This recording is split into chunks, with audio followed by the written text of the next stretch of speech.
Good morning, sports fans, bettors, and cappers, and welcome to the Thursday edition of the Competitive Hedge podcast. I am your host of the show, Kenneth. Thank you all for joining me here today. This podcast is all about sports and the world of betting. We talk about results from yesterday before diving into today's betting slate and our daily betting card. Wasn't our best day of sports bets yesterday, but we're going to break it all down for you. We even got some PGA plays for you. No NHL as they're heading into their all-star break, but plenty of hoops to talk about as well. So before we get into all of that, though, we got to talk about the folks over at Bet99, which is a Canadian sportsbook and casino that offers in-play betting, player props, a cash-out option, and many more great products. There are a variety of sports available on the website to bet on, including NHL, NBA, NFL, and EPL. Bet99 works smoothly on both desktop and mobile, and the mobile app can be downloaded from the website's homepage. Now, depositing and withdrawing funds is hassle-free with a number of well-known methods available to use, so you know your money is safe and secure.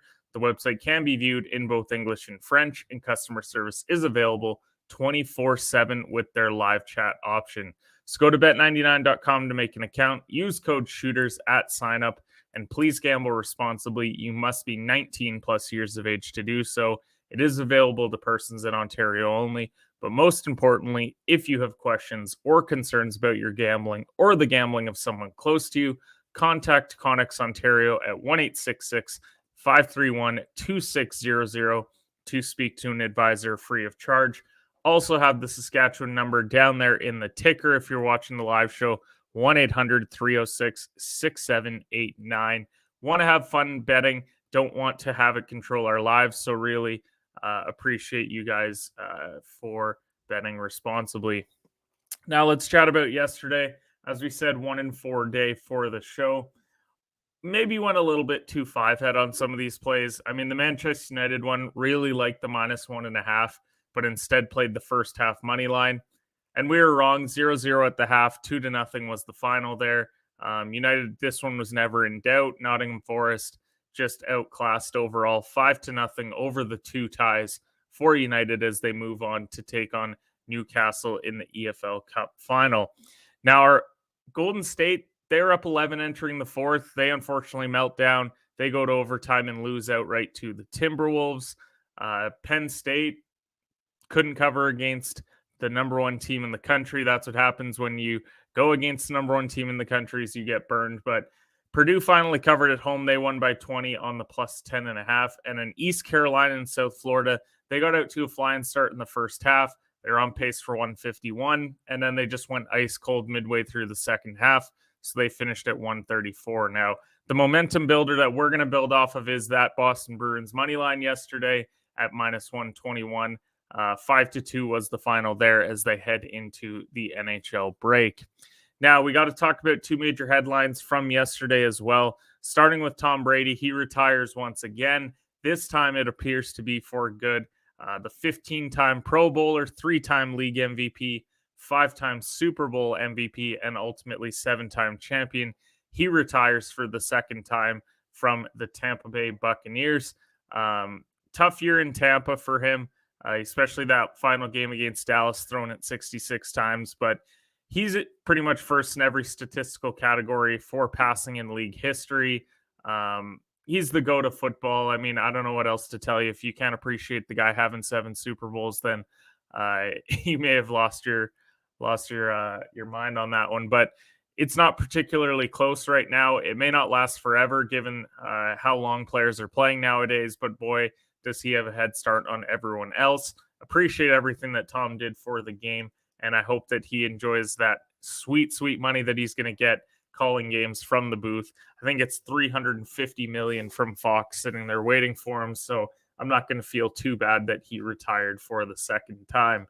Now, Breanna Stewart, she's heading to the New York Liberty on the WNBA side of things. We're big into the WNBA, huge Vegas Aces fans, so when I saw Candace Parker going there, I was excited. Now they're going to have a team that can really run with them in the Eastern Conference, that being the New York Liberty, because you already had Jonquil Jones, the 2021 MVP. She got moved over to there from Connecticut. Sabrina Ionescu, she needed some help last year. Now she's definitely got it, adding Brianna Stewart and Jones. So they've got a big three there in New York. I think this is inevitably setting up an Aces versus Liberty WNBA finals, knock on wood, as long as there's no injuries. But I can't wait for the upcoming season. Regular season is going to be a bit of formality, but I do think that the playoffs are going to be incredibly exciting. So with that, let's go over to the daily game slate. We got to break down for you all the plays that are happening today. As I said, no NHL, but we do have some golf plays. We've got some basketball as well, and then we'll cap it off with our plays. But before we do, let's play the video.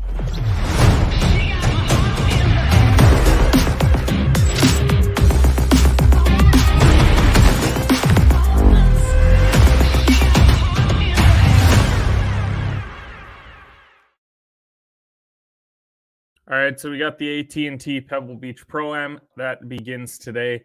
Tom Hoagie is the defending champion here at this event.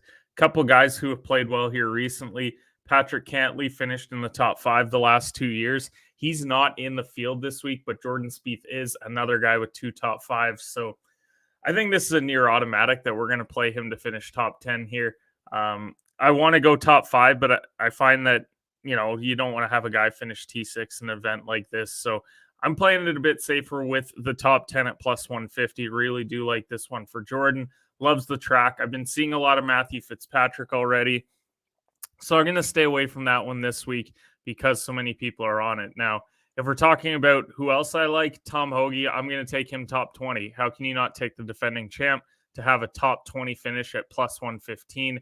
Getting plus money there, I feel like, is really nice. Tossing a half unit on Joel Damon here at plus 175. He was top 10 here last year. He's played relatively well over the last year, especially over the last couple months. So I do like Joel here at plus 175, plus 190 on some books as well. We have it at 75. And then the last one, I'm going to play a half unit here, but I'm going to play it on Keith Mitchell to miss the cut at plus 240. Now, he played well last week, but he still has missed 2 cuts in his last 5 starts. Just playing a bit of a hunch here. Despite his top 20 here last year. So give me Keith Mitchell to miss the cut at plus 240 as a half unit play. A little bit of a riskier one, but one that I feel pretty good about heading into this event. Reminder that through the first 2 events of the year, we are 6-2 on golf plays. So we're looking to keep that momentum going. A lot of those were plus money plays as well. Now let's head over to the NBA. 7 games. As always, we're not going to have any official NBA plays. We did that yesterday with Golden State and they were unable to cover that -3, but I think right now with all the injury distinctions, it's just not making a lot of sense to go and bet the NBA at least this early in the day. If you want to get some of these lines later on, definitely go for it. But I mean, you start in that first game with the Lakers and the Pacers. I don't know how you bet this game right now because there's so many injury distinctions out there. Just on the LA side, you've got LeBron, Anthony Davis, and Patrick Beverley are all game time decisions. Then you got Daniel Tice and Tyrese Halliburton game time decisions for the Pacers. Now, Lakers are -1.5 right now. If Halliburton goes, I'm going to back the Pacers today at home. I really think that they're a completely different team when he's out there, but we may see a line shift if he does end up playing. Could also happen if some of these Laker guys get ruled out. So as of right now, if Halliburton goes, I like the Pacers. If not, then I might back the Lakers depending on who they decide to roll out there. Now, Miami, they're -1.5 taking on the New York Knicks. Victor Oladipo and Gabe Vincent, their game time decisions. Mitchell Robinson still out for the Knicks. Now, the Knicks lost 2 in a row and 6 of their last 10, whereas the Heat have won 7 of their last 10. So both teams being 12-14 away and at home. This is a fade line for me unless it shifts. I don't like the Knicks at home, which is crazy because they get to play at MSG, but they've been a much better road team this year. So I would definitely back Miami as of now. But again, going to wait and see if they get Oladipo and Vincent playing. Memphis and Cleveland, you have the Cavaliers are all the way up to -6.5. They were -2.5 yesterday. So I really hope that you got that Grizzlies line early. And it's because Steven Adams got ruled out. I know that doesn't sound like something too major, but for this team and the role that he plays, it really does. When it comes to Cleveland at home as well, they're 21-6. So I don't know how you can't like -2.5. Now that it's up to -6.5, though, it's a little bit more confusing. Memphis are 11-15 away from home as well, so they're not a great road team. Might still back Cleveland at -6.5 with no Adams, but we'll wait and see. Maybe other guys get ruled out ahead of time. Charlotte and Chicago. Chicago's -6.5 for this one. No major injuries that we didn't already know were going to be a thing. Cody Martin's out, Kelly Oubre's out, Javonte Green's out, and so is Lonzo Ball. So nothing too major. We're still going to get LaMelo. We'll get Levine. We'll get DeRozan for this one. Chicago are 13-11 at home this year, so a pretty solid home team. But they've also lost 6 of their last 10, so they're not playing their greatest.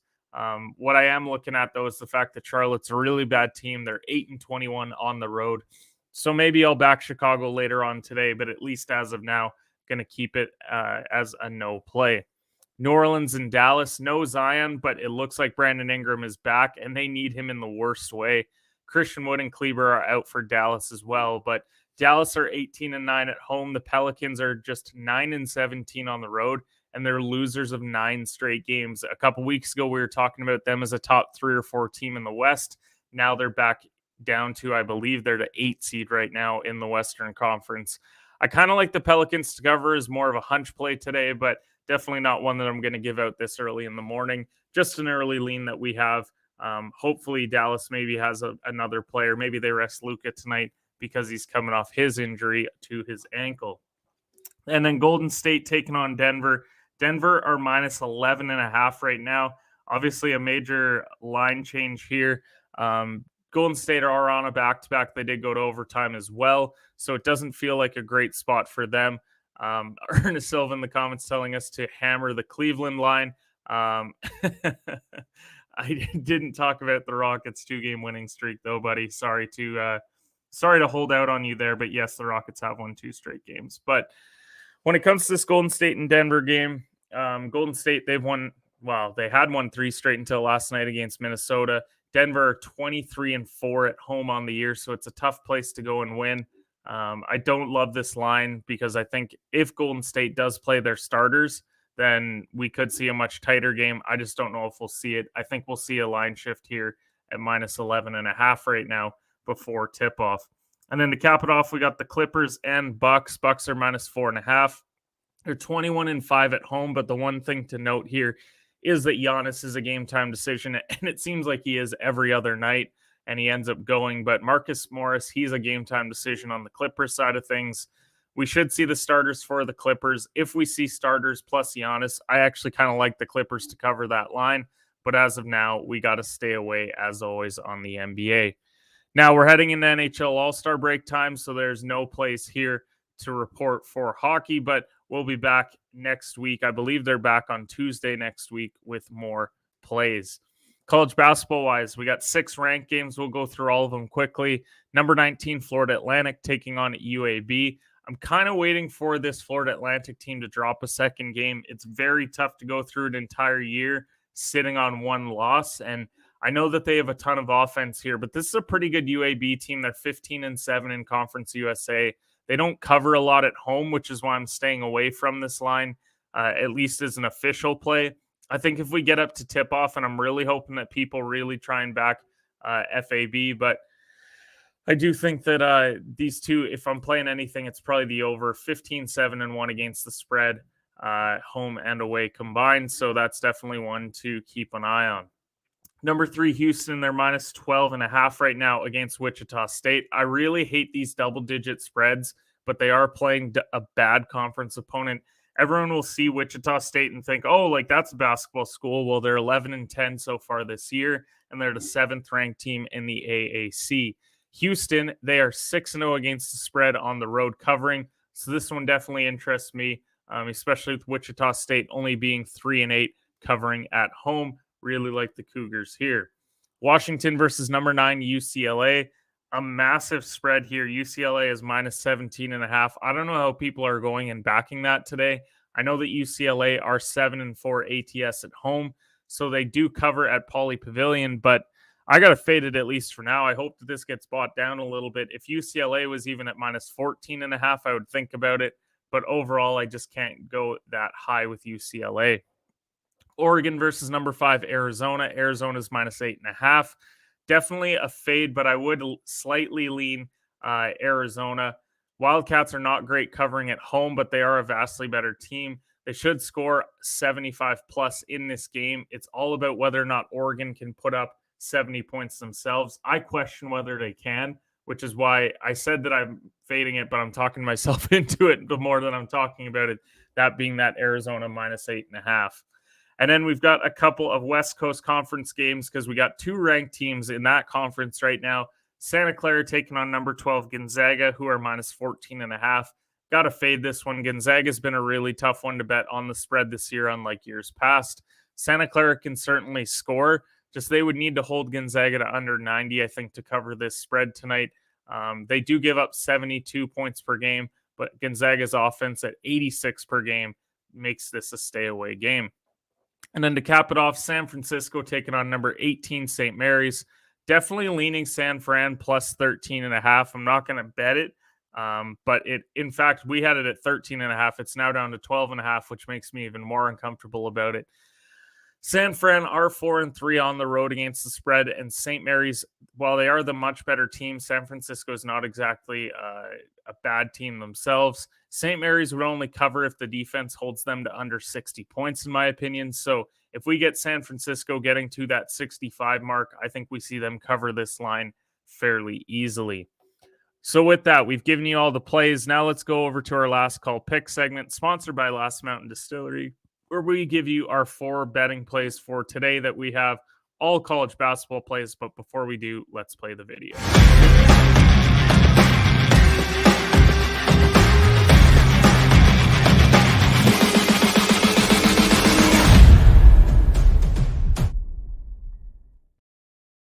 Last Mountain Distillery is family-owned and operated, located in Lumsden, Saskatchewan, the heart of grain country. Saskatchewan's first micro-distillery success lies in their commitment to producing high-quality, handcrafted spirits. Their craft distilling process brings out the full flavor of the grain and leaves a smooth finish unlike any other. Their holiday seasonal releases are still out now, including their famous cherry whiskey. Go pick up their old-fashioned, their vodka, their root beer schnapps. They have a lot of great stuff over there at Last Mountain Distillery. Really appreciate supporting local at this show. So with that, we're actually going to have 5 plays for you here today. I forgot that we snuck one in later on last night, but let's get into it. We got 5 plays for you, starting with Wisconsin Milwaukee Panthers -11.5 versus IUPUI. The Panthers average 78 points per game on an IUPUI defense that is not very good and has only won 3 games this year. Really love this road cover spot. We're also playing that Houston Cougars -12.5 versus Wichita State. Until Houston don't cover on the road, I don't care what the number is. I'm going to back them. They're my favorites to win the NCAA title this year, so give me the Houston Cougars. I'm also going to play that Arizona Wildcats -8.5 at -110 for 1 unit. I just trust this is a fresh top 5 team in the nation. They score plenty of points. I don't think Oregon will keep up, and Arizona's playing at home. Give me the -8.5. I'm staying in the Pac-12 and playing Utah -7.5 versus Stanford. Utah are 8-5 against the spread at home and 7 games above 500 compared to a 9-12 Stanford team. I think this is a great spot for them to win by double digits. And then to cap it off, we got this line at the -2.5. I would even play the -6.5 right now. That being the Cleveland Cavaliers against the Memphis Grizzlies. Cavs are a wagon at home. Grizzlies struggle on the road. Think it's a great spot for them to win. Hopefully they win by double digits. We both cover, considering you'd have to get that at 6.5 now. But we appreciate everyone who tuned into the show today. Follow us on Twitter at HedgePod. That's where we give out a lot of our live college basketball plays. Maybe look at some more NBA lines once these lineups are finalized. We're in full swing of things with college basketball, heading into Super Bowl, heading into the NHL All-Star break. But we'll see you guys tomorrow to give you some more plays before we head into the weekend. And we'll see you guys next episode for the Competitive Hedge podcast.